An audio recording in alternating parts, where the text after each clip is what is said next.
Hi, I'm Marianne Binetti, and here is a great success. This was kind of an experiment. So this big old wash tub, and I filled it with potting soil, and you can watch me planting this in an earlier YouTube episode.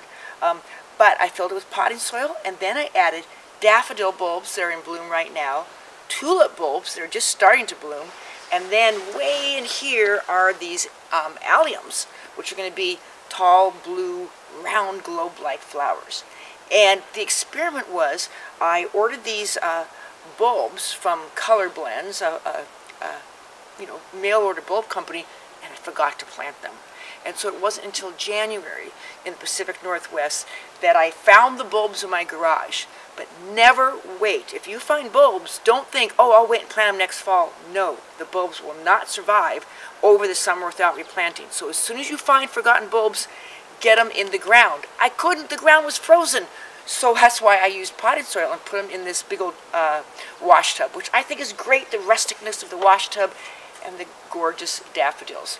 But follow me, I want to show you what to do with the daffodils when they're in a container and they're done blooming. These are blooming late because I planted them so late. But over here on my patio, I'll show you what happens when you plant them at the right time and what you should do when the pristine flowers have faded. So come on. Okay, so here are the daffodils that are in clay pots sitting on a wall, and they looked great early in the spring. Now the daffodils are done blooming. Now, if these were in the garden, you can see what happens here. When the flowers are done blooming, they make these seed pods, these thick seed pods, and energy is going into seed production rather than down below to the bulb. We want all the energy to keep going to the bulb, which is why I'm going to just snap off all these faded blooms, leaving the green leaves.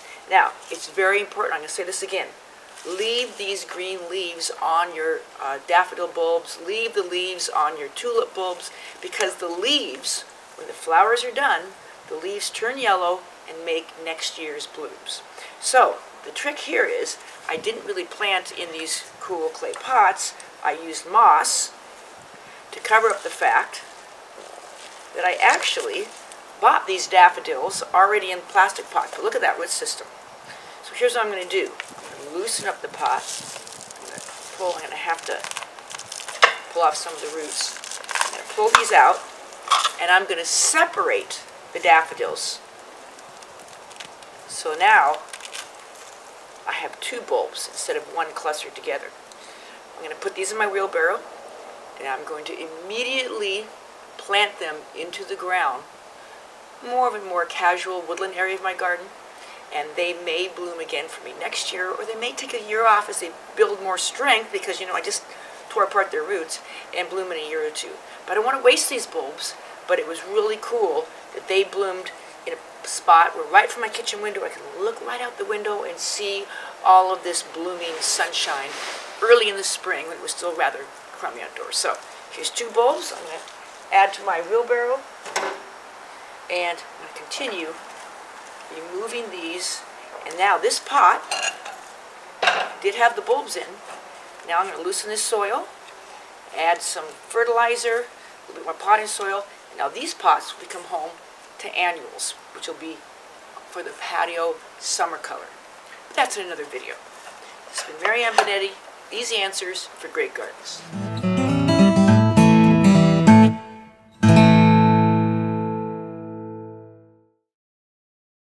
If you enjoyed these gardening tips, subscribe to our channel so you can get updates on new videos and stay in the know about all things gardening. Click the red subscribe button below. See the description below for more information about how to connect with us on PlantersPlace.com, Facebook, and Instagram.